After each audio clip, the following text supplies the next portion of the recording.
Welcome to Sound Bites, hosted by registered dietitian nutritionist Melissa Joy Dobbins. Let's delve into the science, the psychology, and the strategies behind good food and nutrition.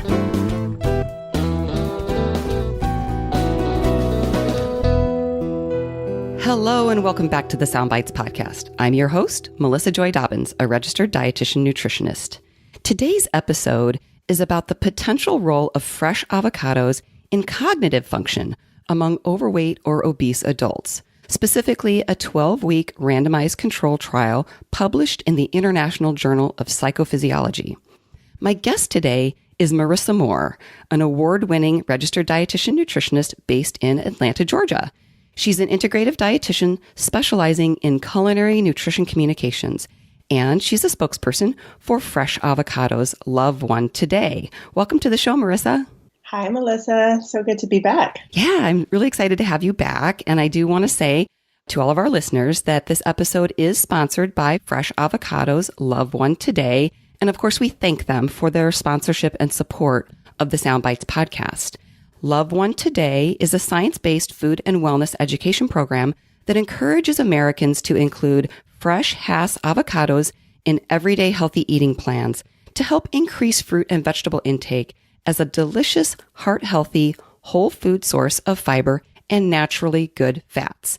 And also, this podcast is eligible for one free continuing education unit for dietitians and dietetic technicians through the Commission on Dietetic Registration. So if you're interested in that, you can visit the show notes at soundbitesrd.com for more information and to take the CEU. So again, welcome back to the show, Marisa. I would love for you to share a little bit about your background and your role as a spokesperson for Love One Today. I specialize in culinary communications, and you might say, well, what is that? I spent a good bit of time creating recipes and talking to the media on behalf of a variety of different clients, including Love One Today. And, they're the reason why I'm here today. So I'm excited to share fresh avocado research contributing to the growing body of evidence supporting consumption of fresh avocados as a nutritious and satisfying food choice. And I think we both can agree with that. Absolutely. Love avocados. And we talked a lot about that in your last episode interview. And we are going to talk a lot about that today, of course. But before we jump into all things avocados and this research at hand, you and I have known each other for about 10 years, and we served as Academy spokespeople together, and that's when we first met, and I had the opportunity to get to know you. But something that I learned about you since then is we have something in common, and that is our love for dance. I'd love to hear a little bit about the kind of dancing that you do. Well, my dancing is not official. So I didn't grow up taking classes. I know you've done a lot of ballet and it's so beautiful. But the type of dance that I love is salsa. I love salsa dancing. So gosh, it's probably been now maybe 15 years ago. I started just taking casino style salsa. What's that? It's a Cuban style salsa, which is awesome. We dance in a circle and we kind of pass around to different partners. So it was very fast paced, a lot of fun.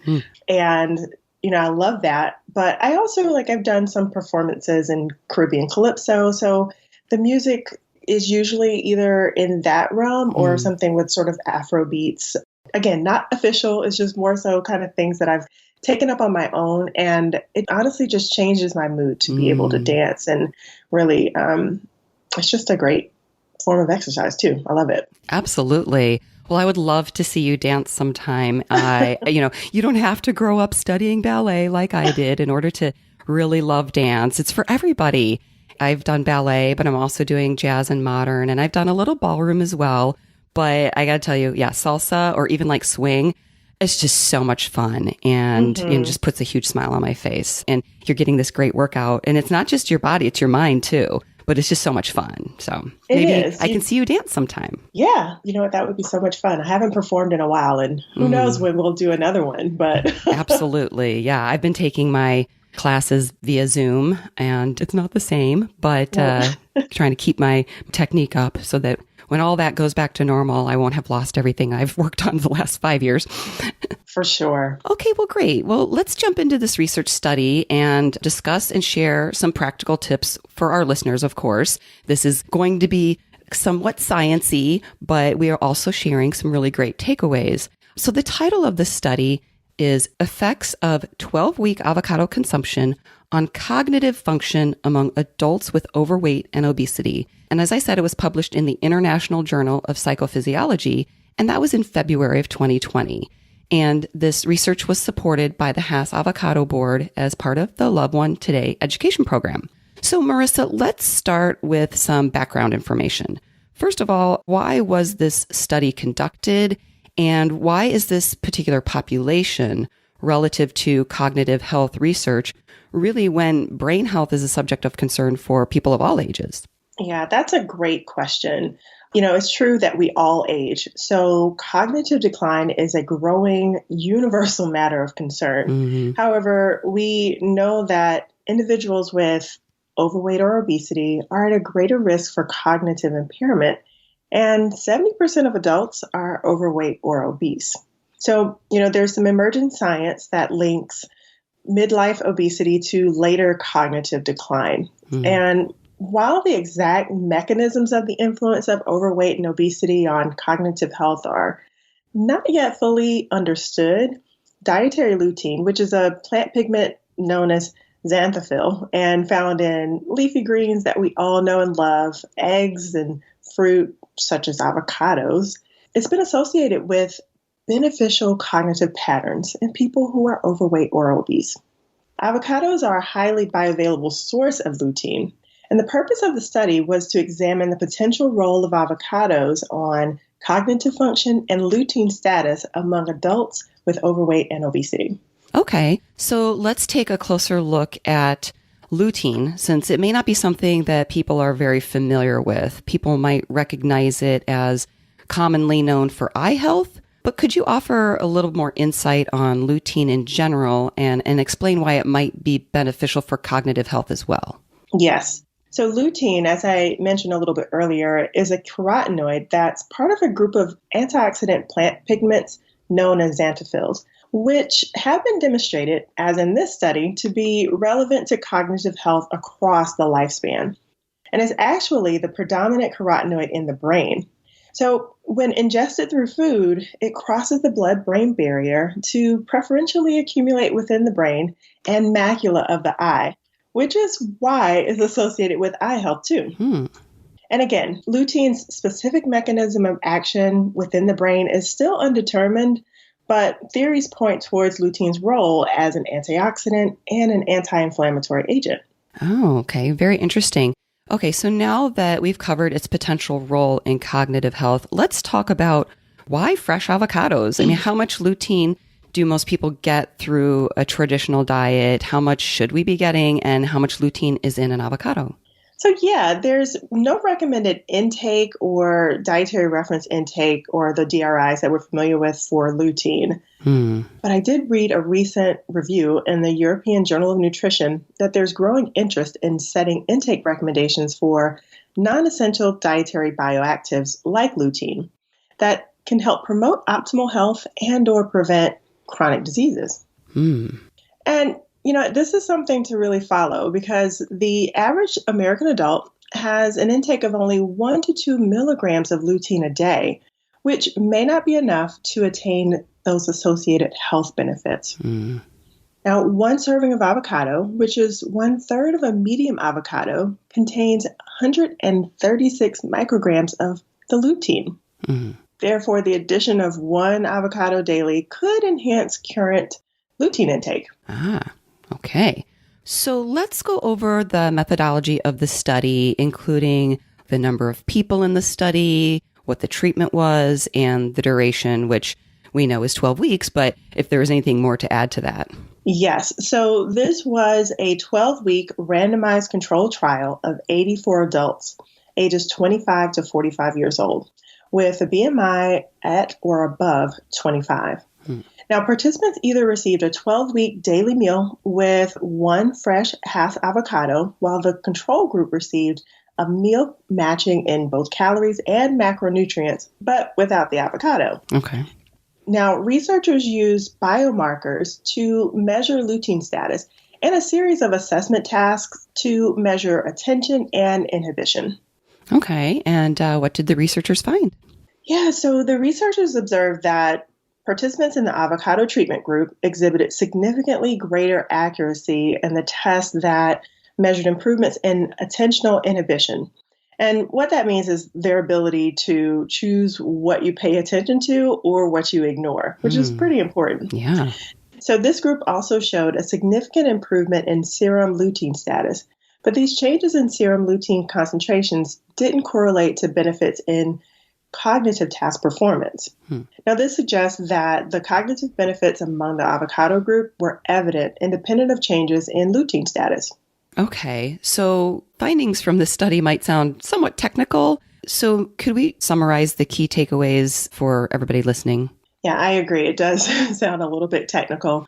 While the cognitive improvements were not related to changes in serum lutein concentrations, these changes were only apparent in the avocado eating group, suggesting that the improvements can be attributed to the whole fresh avocado. Now, avocados contain 136 micrograms of lutein per 1/3 of a medium avocado, as well as unsaturated fats, fiber, and nearly 20 vitamins, minerals, and beneficial plant compounds that can enhance the nutrient quality of the diet. So it's possible that eating avocados may benefit cognitive function indirectly through improvements in digestion and metabolic health, or directly through changes in neurolipid and inflammatory profiles.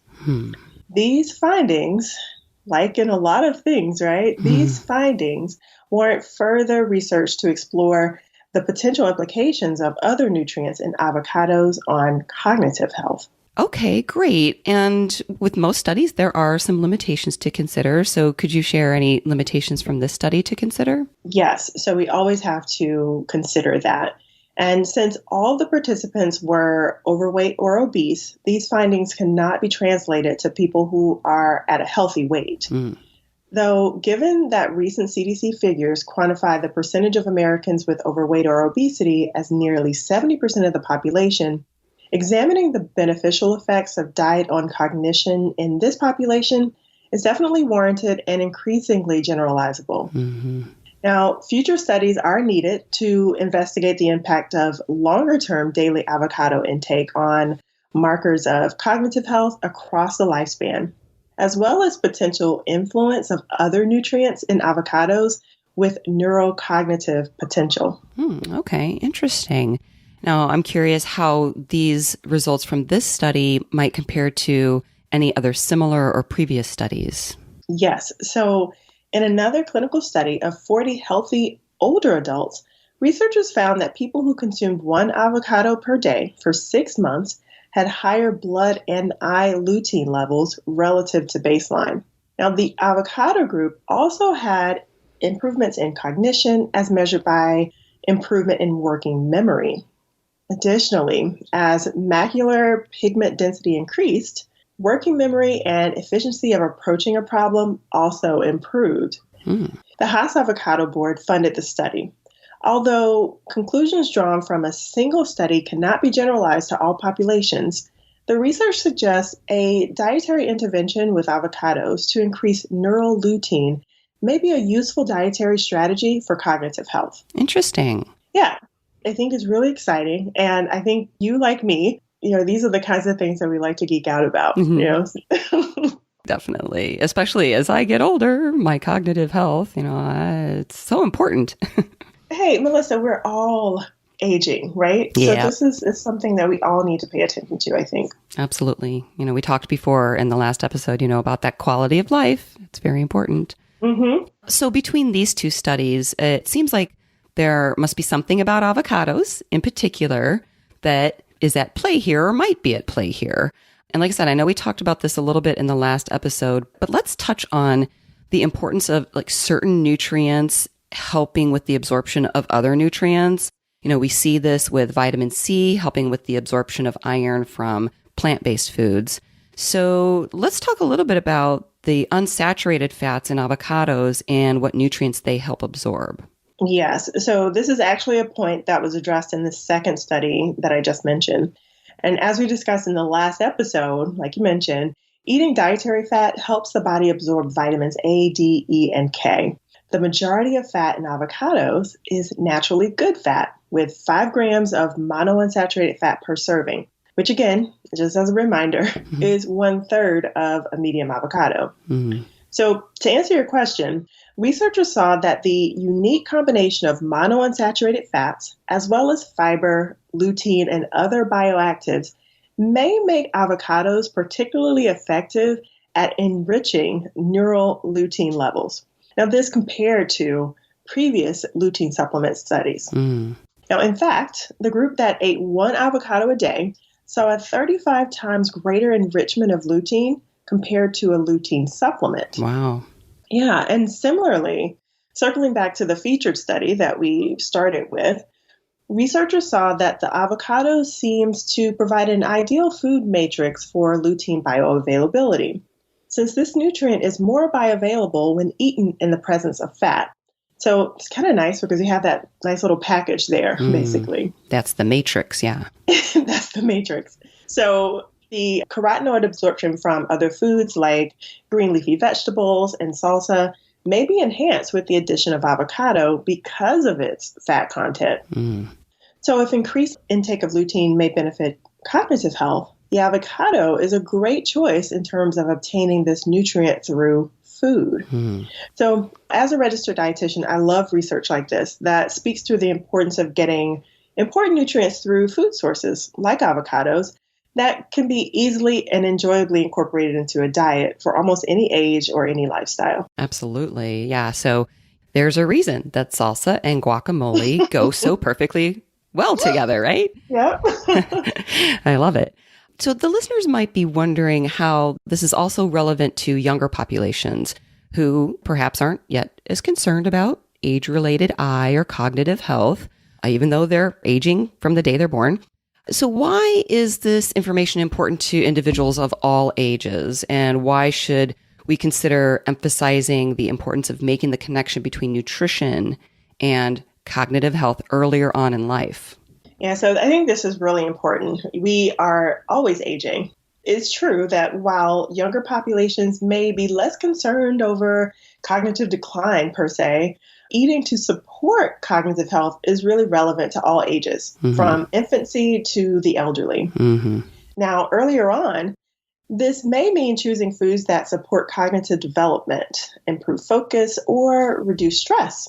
In fact, a recent review of the latest science on lutein's role in the eye and the brain across different ages explored the potential connection between higher eye lutein concentration and better academic performance in children and better cognitive performance among older people. That's great. Yeah, so it's really worth noting that many foods with a potential role in cognitive health also have other nutritional attributes as well. For example, avocados are a good source of vitamin K, and that's a nutrient that the body needs to stay healthy. Vitamin K is vital for blood clotting, healthy bones, as well as other functions in the body. And 1 serving of avocado is also a good source of folate. This is an essential vitamin, especially important for women considering pregnancy. Interestingly, people with low blood levels of folate might be more likely to have depression and may not respond as well to antidepressant treatment as people with normal folate levels. Yeah, so more research is needed to better understand the role of folate in depression, but that's another potential cognitive connection there. Yeah, I have heard that, so I'm really glad you brought that up. All really great points. You know, and I think sometimes it can be easy to sort of write off recommendations or advice or suggestions for better nutrition when we feel like they don't really apply to us. They apply to someone of a different age or a different health condition. So, you know, I think it's really important as registered dietitians that we show people how certain foods or dietary recommendations can apply to them, either themselves or their families at different life stages. Yes, and thinking about families, I like to remind people that healthy eating habits may be formed early in life. So what children eat early on sets up their food preferences and may help them to be equipped for a lifetime of positive food choices, including eating a variety of fruits and vegetables. Mm-hmm. Now, currently, fruit and vegetable intake in children of all ages remains below recommendations in most countries worldwide. Mm-hmm. Yeah. And observational studies have demonstrated later health benefits of early nutrition choices when infants eat more fruits and vegetables, including body weight, low blood pressure, reduced risk of stroke, and some cancers as well. So adopting healthy habits early in life may make an impact throughout the life cycle. Absolutely. Yeah. We hear that all the time. It's hard to change a habit later on, but if you get your kids started off on some healthy habits, not only will you see those health benefits down the road, but they're already set up to, have these healthy food choices. So, for everybody listening who might be eager to put all this information into practice, into use, what are some practical tips and strategies that either dietitians can share with clients of all ages, or for anyone listening who wants to try doing some of this at home? Yeah, so thinking about some sort of family-friendly tips, we all know that flexibility is key. Mm-hmm. And what I love about avocados is that you can buy them at different stages of ripeness, with some that are ready to eat on the day you buy them and some that will be ready to eat in a few days, maybe 2 to 5 days. Okay. But it's really important to know how to pick an avocado. Mm-hmm. And that can, I think we all know that, right? Yeah. So that can really help with meal planning. And you can even get your kids involved by allowing them to select and determine which avocados are ready to eat. Yeah. So give us some of those secrets, because it's really important to know how to pick the best avocados. And I'm really curious to hear all the details, because I think this can make a big difference. It can make a huge difference. So here's how to pick the best fresh avocados. First, check the outside color of the skin of the avocados. Look for any that are darker in color than the others. Now, these might be riper than fresh avocados with lighter skin.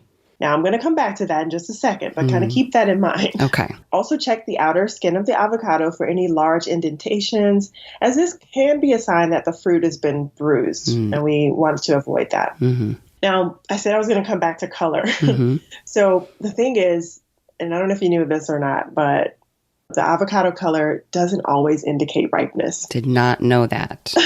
I know. But ripe, ready-to-eat avocados may have a darker color, but color can also vary. So it's best to go by feel as well as color. Mm-hmm. So it's sort of a 1-2 thing there. Okay. Ripe avocados will generally yield to firm, gentle pressure in the palm of your hand. Okay. So take the avocado, place it in the palm of your hand, then gently squeeze to check the firmness of the avocado. Now, you want to avoid using your fingertips, though, because that can cause some bruising. Yes, you don't want to squeeze the avocado and put it back, and then it's bruised and the next person can't use it. Yeah, no poking. Don't poke the avocado. Right. But a ripe avocado will feel slightly soft, but it will not feel mushy to the touch. Okay.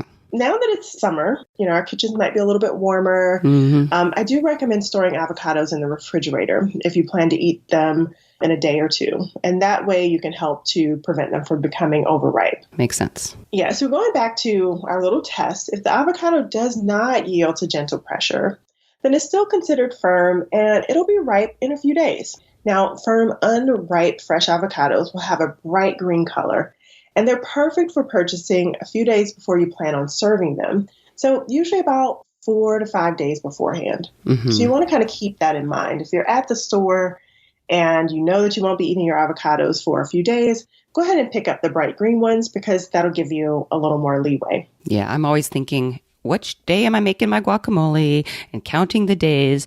And then, I just slice them up and have them on all kinds of things if the guacamole schedule doesn't quite work out with what I've gotten. But anyway, go ahead. Yeah, no problem. So we got these firm avocados at home, right? Once you get them at home, you can store these avocados at room temperature or place them in a brown paper bag with an apple or a banana if you say you want to make your guacamole sooner than you thought, go ahead and put it into a brown paper bag with an apple or banana, and that's going to actually speed up the ripening process. Okay. I haven't tried that. I'll have to try that. Yeah, you just have to be ready because it does happen pretty quickly. Okay. Good to So know. go ahead and know when you're going to make your dish.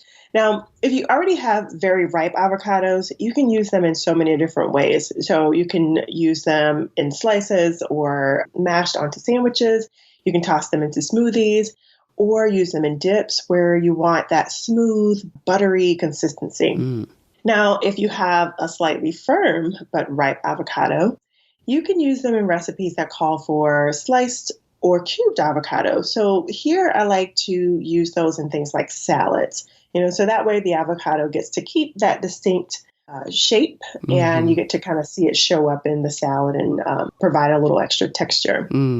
Now, if I lost you on any of this, Love One Today actually has some simple step-by-step guides to help you pick, store, buy, and even freeze avocados on their website. Great. So, of course, there's also a whole collection of recipes that you can get there. You can just go to loveonetoday.com/recipes to put some of these tips to use. Perfect. Okay. That's really helpful information.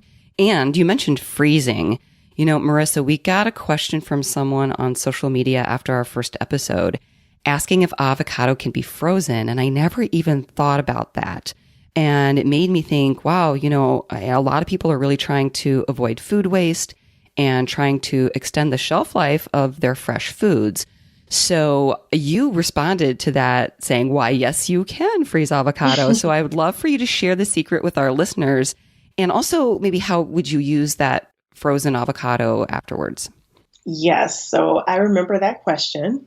And I was excited to see it actually, because it's one of my favorite avocado secrets. And so if you do find yourself with too many ripe avocados, there's no need to worry. Oh my gosh. I don't know if there's such a thing as too many ripe avocados, but go ahead. I know maybe you all of a sudden you have to leave and you're just never going to get to them. But there's no need to worry. There's a way to save them. Great. So you can wash, peel, pit, and quarter the avocados, and then place them into a resealable bag and stick them in the freezer.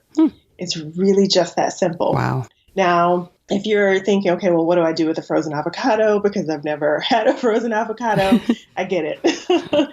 You definitely want to use it in some specific ways. I'm going to share a few of those. Okay. But they're a great way to sort of boost the fiber in your diet. And I like adding avocados, frozen avocados in particular, to smoothies. So you can just pop those frozen slices in the blender with all of your favorite ingredients and blend it right up.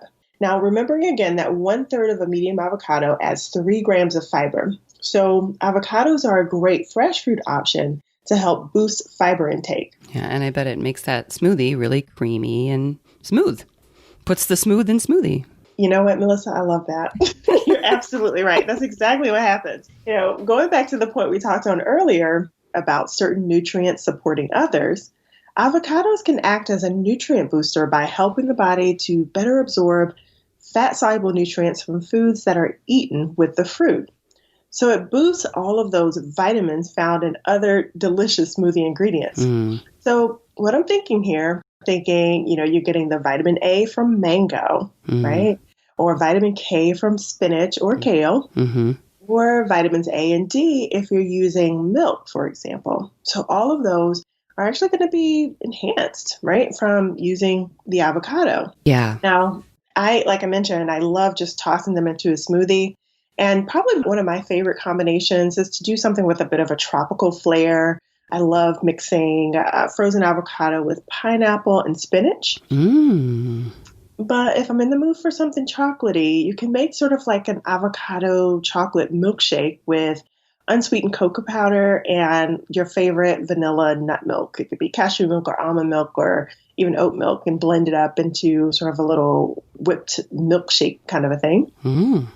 But, there are a couple other ways that you can use them. So smoothies are definitely easy and a great way to get some extra creamy texture into the smoothies.